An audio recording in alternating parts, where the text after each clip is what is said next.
just for shits and giggles, y'all. Just saying.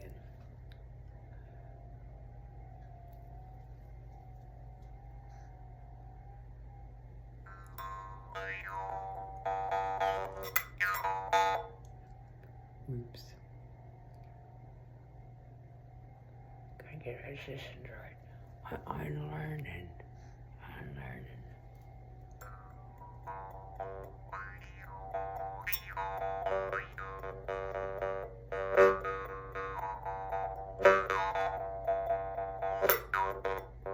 Oh, I keep hitting my teeth. Well, like I said, I'm learning.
Whoops.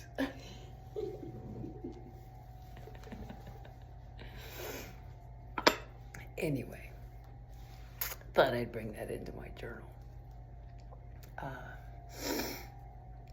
I'm having fun, bringing out the kid in me, learning something new, and I'm enjoying it. I feel like it sends this vibration or something like into my throat, and I'm noticing that I'm beginning to voice more, and I'm also settling into this different space when I'm singing. I've done karaoke before. It was a fun kind of karaoke, and I sing when I'm writing, but I haven't been writing, and I really miss the Iron Pony, and Garuda's fun. It has that bit of, and we're starting to learn some paths. I'm starting to get to know her a little bit. It's the same as a motorcycle in a way. I find myself periodically trying to turn on the turn signals or put on the throttle lock or something like that. And I was like, oh wait, I can't do that. Or now today I stood on Garuda, and that felt real good.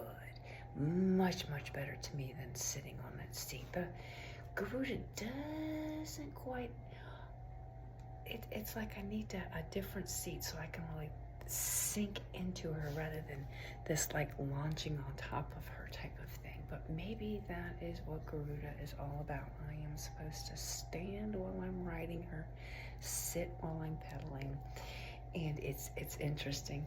Rashini, he's got his little basket, and he can't quite lay down in it. And of course, we don't quite get going at long term where he kind of settles in and begins to take a nap in my lap, and he's not on my lap.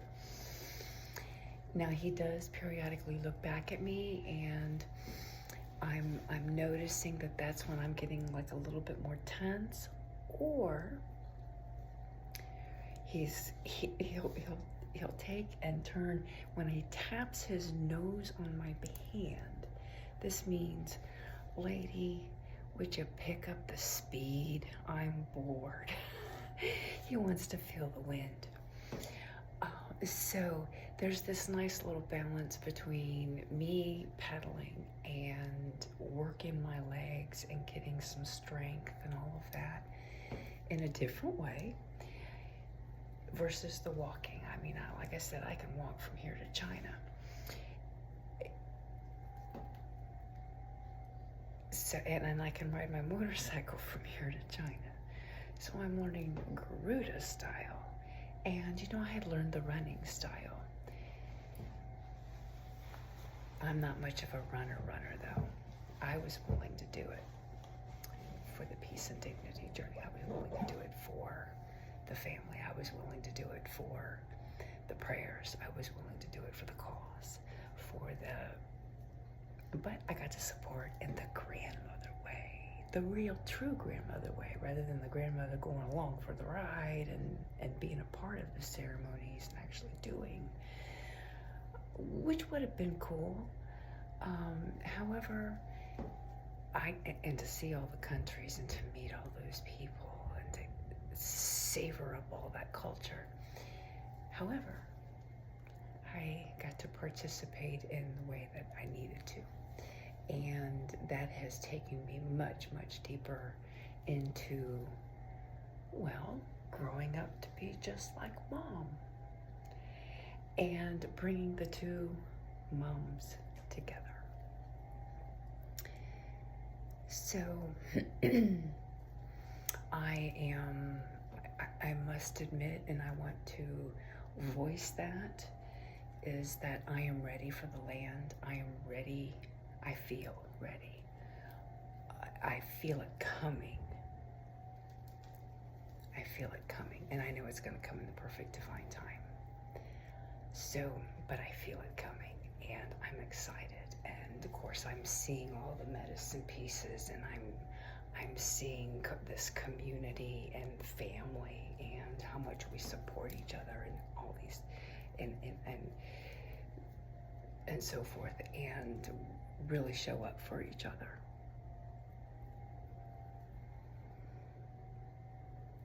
Even if it's through Zoom, but we show up for each other in the physical. I mean, that's how the grandmother drum got here. I mean, really, that's how, Turtle made it to the peace chamber. That's how we have held each other, both the grandmothers and this all our relations fire. We have really, really held each other. Reach out to each other. So it's very, very much unlike some of the other circles I've been in. A lot of the other circles I've been in, they want to reach out, but it's because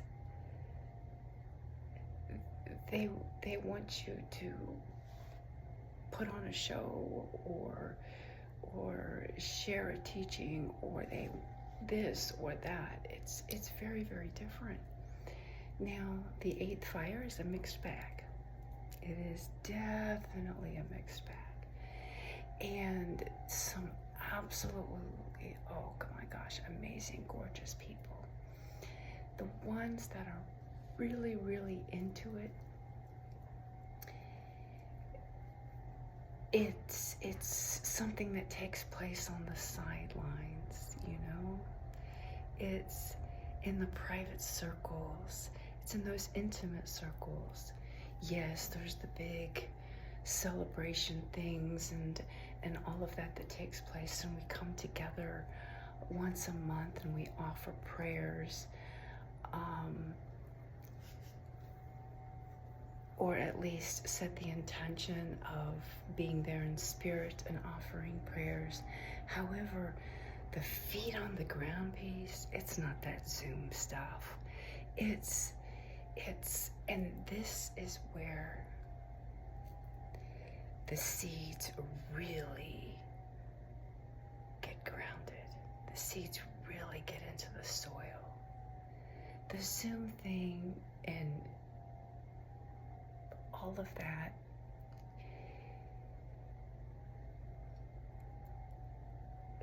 there has to be a real crystal clear clarity. Crystal clear clarity. And if the bubble and the clarity and the integrity is not there fully, the leaks come in. And we've noticed this in some of our other circles where we have allowed those to little pinholes to begin happening, where energy was being carried over from one circle to another circle. And this is where the discernment of, is this energy for this circle, or is this energy for this circle? Is this, there's being open, and then there is allowing boundaries to be crossed. And when you give some energies an inch, you've heard that before, give an inch, they take a mile. And it begins to fizzle. And so this is how really good and sacred circles and ceremonies and and communities, well, even the United States of America with our democracy, you can let 1 inch and don't stand up and take it back right away. Well, we'll see where it goes. So, and that is true for one's own personal boundaries, They're not saying that there are not exceptions, but those exceptions need to be very mindful and discerning and making sure, and that's what a council of like 13 grandmothers or they would go around and around and around the circle and come to a place where, okay, this is what we're going to facilitate, this is what we're going to be, this is our bubble, and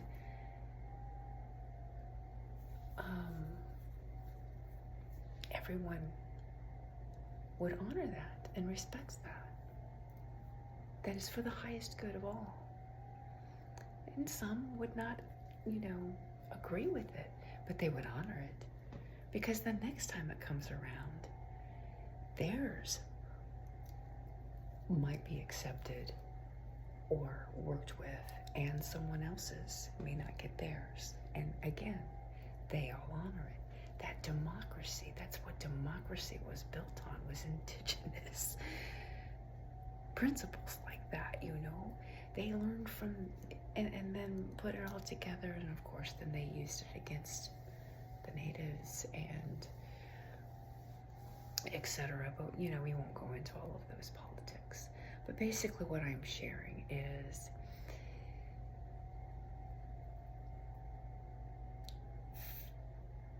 I don't even remember where this began, is basically that for myself, those small circles, those small intimate circles where you really begin building relationship versus big ceremony. Yeah, there's relationship, but it's not relationship.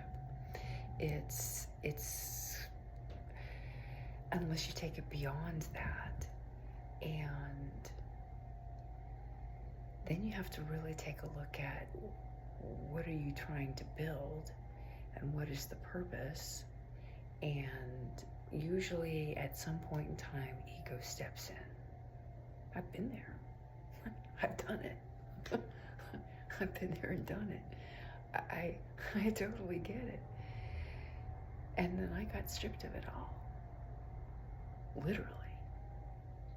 Came back from India with nothing except for a motorcycle that I had to borrow $60 and, well, actually it was my last $60 I had. Put the battery in it. And was given a donation, and it was the exact amount of money I needed to make it to the destination where I pet sit, house sit, ranch sit, lived the dream for 3 months. And figured out who I was, sitting in a pasture full of cows, sheep, horses that were not being used for anything, just allowing to live. They were all rescued from different places and released into this pasture and honored and loved every single day, ran free. They just, they were retired, letting live like we want to live, free. And so that's where I was like, okay, who am I? Who am I without all of that? I'm no longer a community animal pipe carrier. Nobody wants Firewalk. You know, I haven't been back into the United States for very long, and Firewalk, Sweat Lodge, I didn't have any of my medicine pieces. No drum. No nothing. I had the clothes on my back and an iron. I didn't even have a dog. I didn't not even have an animal companion. I had them but I mean, to get there, it was a 3-day journey of back roads. I was on a Bullet, little 500 Royal Enfield Bullet. She didn't know how to go 65. She was winding out at 65, so there was no way you were getting on an interstate. That's why it took me 3 days to get from Kansas to Georgia. And we were each other's answered prayers, me and the land keeper there. She got to go to Sedona. She didn't have anybody to leave the critters to. Again, that was one of those intuitive things. I had landed back in Kansas. Beautiful sister took me right back in and slept on the floor in this little puppeteer room. She was a puppeteer. She is a puppeteer. She does some great shit. Anyway, that's basically sharing spiritual truths. She makes it into a stage, a puppet, a ventriloquist. That's it, ventriloquist. So she uses her ventriloquist puppets, and she's a comedian, so, it's a hoot. Anyway, so, I'm on the floor in this one little corner of a room trying to regain my bearings, and I'm helping her. She needed some assistance with some things with her homes, and so we were helping each other out. And anyway, I get this, that was prior to me leaving for India. So she took me right back in. I pulled the Royal Enfield Bullet, sold. You know, I bought because it didn't sell. Anyway, well, now I realized, well, this is the reason why, because Spirit knew I was going to need it when I got back. Sometimes Spirit does for us what we are unable to do for ourselves. And so, you know, this is where I'm going, like, free will. Do I really have free will? No, I'm just flowing where Spirit, where this community and place pipe wants to go, where this dog wants to go, where this drum wants to go, where, you know, it's what Spirit wants through me. I'm really have surrendered back into that again. Anyway, so this is how I have done my best to live my life, and I've noticed when my ego takes over, well, good luck with that shit, right? So, like I said, I got to remember who I am without all of that, and who would I choose to be? You know, what would I do? And this has been a question that has come back around, not just for myself, but for all of us as a collective. Who are you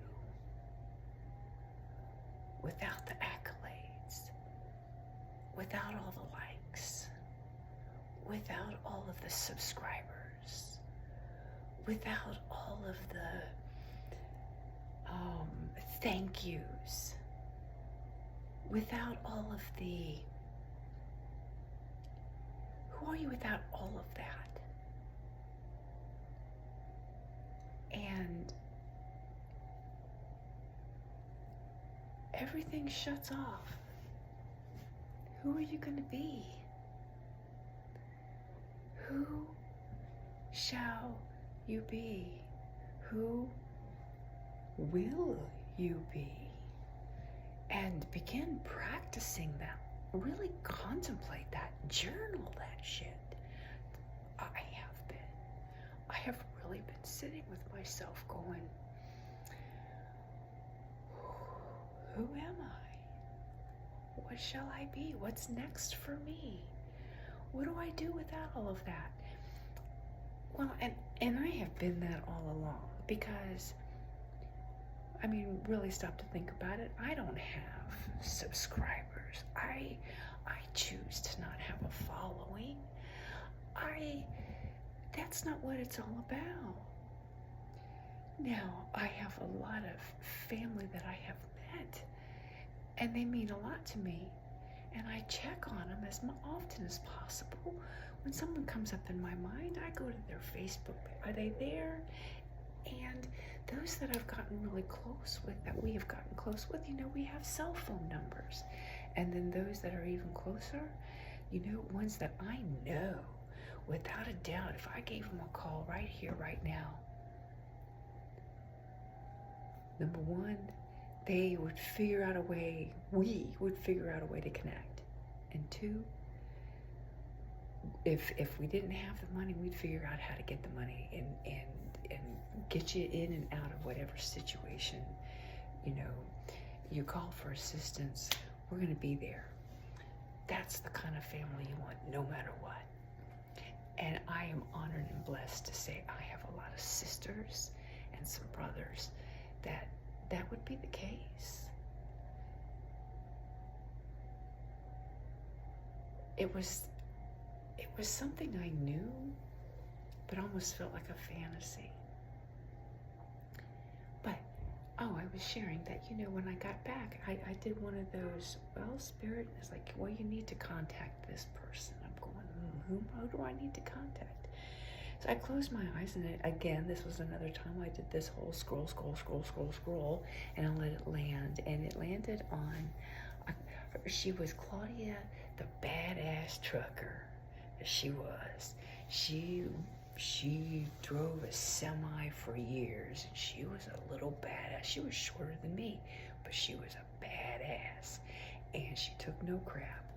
But she was extremely spiritual. I mean, I went to her place, and it was just like one of those, the energy just starts to like, whoa, this is like, wow. Anyway, she was friends with this lady, and that's how I ended up with that ranch sitting gig for 3 months. Anyway, why did I even, yeah, okay.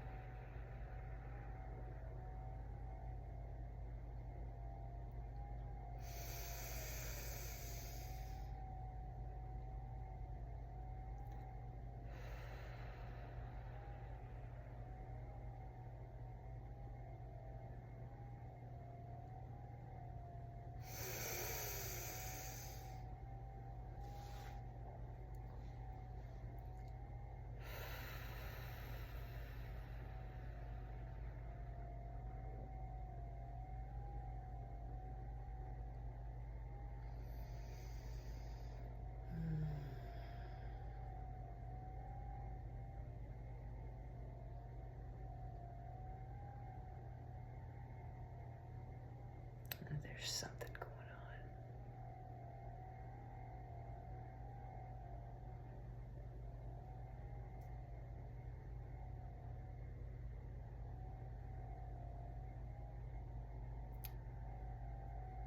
So,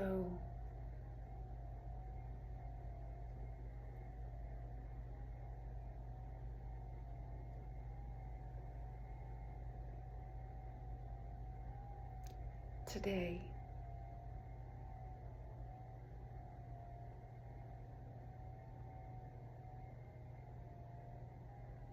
I have begun to notice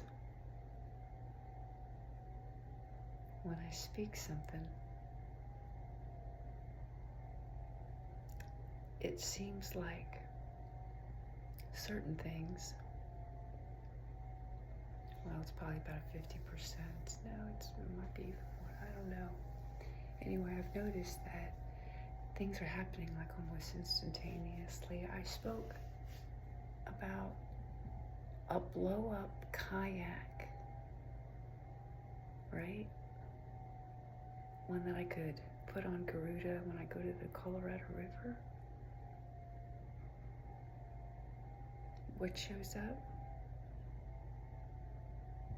Hopefully I will get to receive a badass blow-up kayak. I hesitated. He said, I'll deliver it to you. Now, I hesitated because of a belief. Ooh, I just felt the twang in my wrist. Yeah, I get it.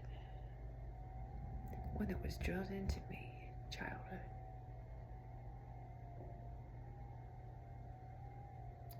And I thought, let me sit with this a little bit longer before I say yes. And I said, no, it can't be delivered to me today.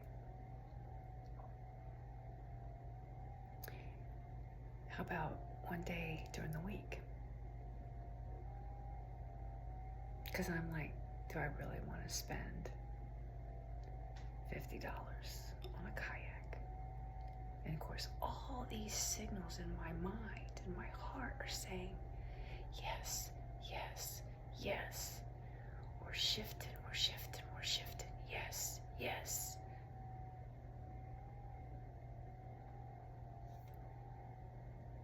However, I typed in, not going to be able to do it today because I had ceremony today with a bunch of family.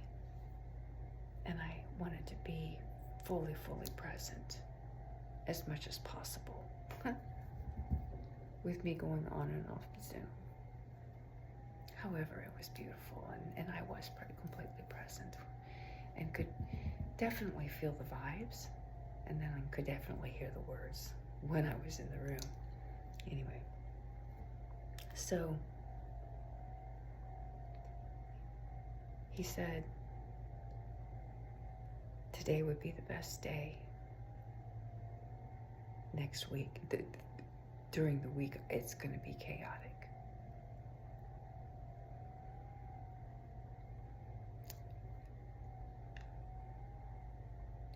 And so I said, well, I don't think today is possible. I have services today. And he replied back, first, just remember, first come, first serve. And I'm going, oh no, I'm not going to that fear place. You know how many different perspectives I went through? Because, well, I've experienced and worked through many of them. And so I'm like, okay, I need to listen. Well, the first thing I heard and was guided was look up the brand. So I did. It's a $300 kayak. It's a backpacker's kayak. So I'm like, oh. And they're one-seaters. And I'm, oh. Well, I'm gonna get both, right? I'll gift one, or sell one, or maybe one will pop and I can keep the other one as a backup, right? For the price, and for it to be delivered. And I'm going, I hesitated, schmuck, and I heard, don't hesitate. Because I had heard also and felt we're kind of in this like little window, and there's certain things where it's, if you get that impulse, don't hesitate, just take the leap. All the details will be worked out later. Because the other belief that kept popping up from my childhood is I'm spending so much. You know, I was like, wow, you know, I'm trying to do a budget.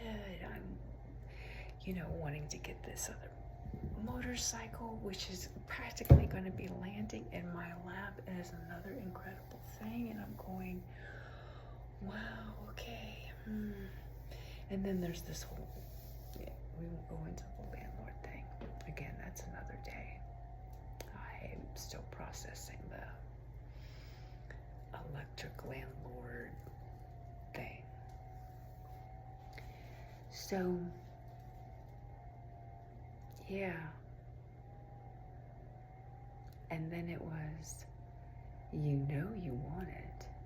You know we're going to be using it. You know that I am preparing you for something.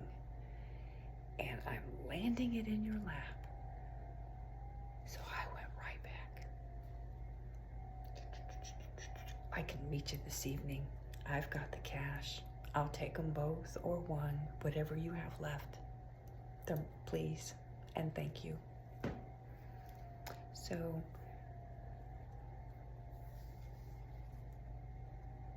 sometimes,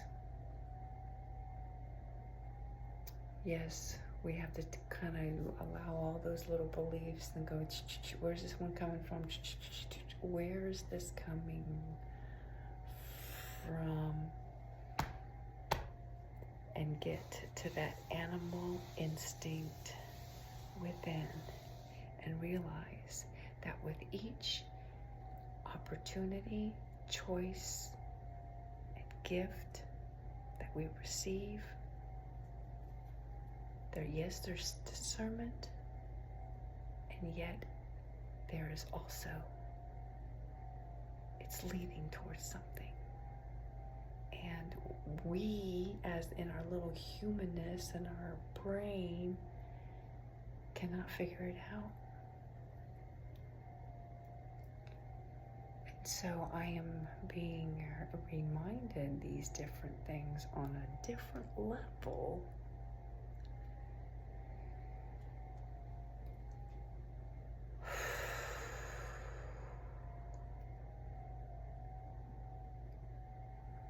seeing, I don't know, what I'm growing into, what we are growing into, it does feel much more abundant. It feels so much more in alignment. And I realize that sometimes some of the little kind of decisions I've made, this is where I have begun questioning myself, because there for a little while I kind of did go a little bit haywire. I'll admit it. I allowed myself to, so I could get it out of my system. And I limited it to a certain amount. A lot of it I gifted. I had a little fun, then gifted it, blessed it, then gifted it. And some of it was, it got trashed right away. It was cheap, it was ridiculous, and I'm going, I'm better than this. We're better than this. Cheap ass stuff that, exactly. So now it is being very, very clear as to the best of my ability and saying, I'm worth it. We are worth it. Us light workers, us Native Americans, us natives all around the world, those that have been walking this path and bringing this wave on, those of us that have sacrificed a lot of stuff, even, going, I don't want the fame because it goes to your freaking head 9 times out of 10, and then who do you really help? Right? Some of those mega churches and bullshit, who do they really freaking help? It is those who are grassroots, scrimping, scraping, doing the real, authentic work. Well, you know what? It's our time. And you know what's even better? And this is what I heard so clearly from Spirit, is because we have been in those places. We know the scrimping and scraping. We know when our egos are taking over. And we know that this is all that we need to live. And if we give it away and share it with the others in our community, we all get to live the good life. And we get to live the good life together and support each other. Versus all this hierarchy bullshit and, oh, well, yeah, I've got this great big church, but you can't come into it when it's flooded. Or, oh, are they evacuating? There's a tsunami coming. Oh, no, you can't come through my road, my private land. There's all this kind of really stupid, crazy freaking bullshit. And here's what I have to say is, us spirit light workers, those of us, we know that money itself is not evil. It's not. I had a wonderful, wonderful mom. I still have her. Very, very abundant. But if you walked up and asked, she'd hand it right over to you. Gifted, shared, all of that, because we're all in this together. If you have that much energy, give it away. Give it away. Because the more you give, the more you receive. So you have more to give and more to receive. Now, here's the other thing. Us very, very authentic and real, like feet on the ground, the ones that have been hidden,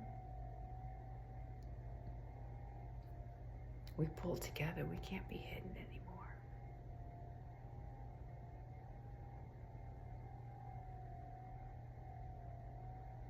It's our time to stand and rise and show, share, give authentically, with integrity, from some, and create new leaders, you know? There's this Lila June. Oh, I can't wait to meet her. Because you can feel her authenticity. And then when they asked, yeah, she's offering a course. Give what you can, and it's a donation to the indigenous people. Now that shit's real. Just saying. Just saying. You can feel the difference. Take down that armor. Call on your ancestors.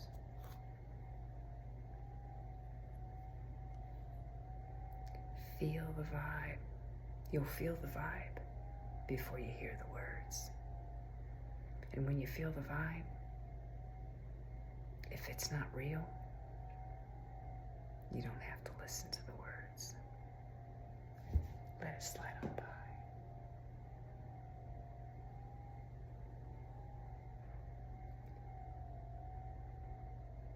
But when you feel that vibe,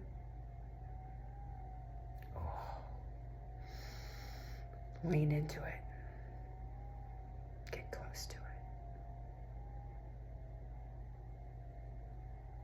Listen to their words.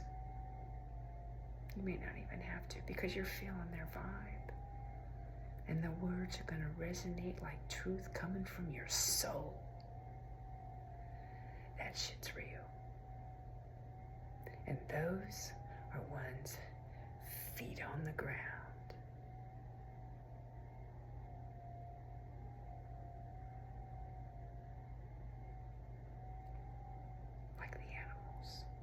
Real and in the moment. They're not trying to create anything. They're trying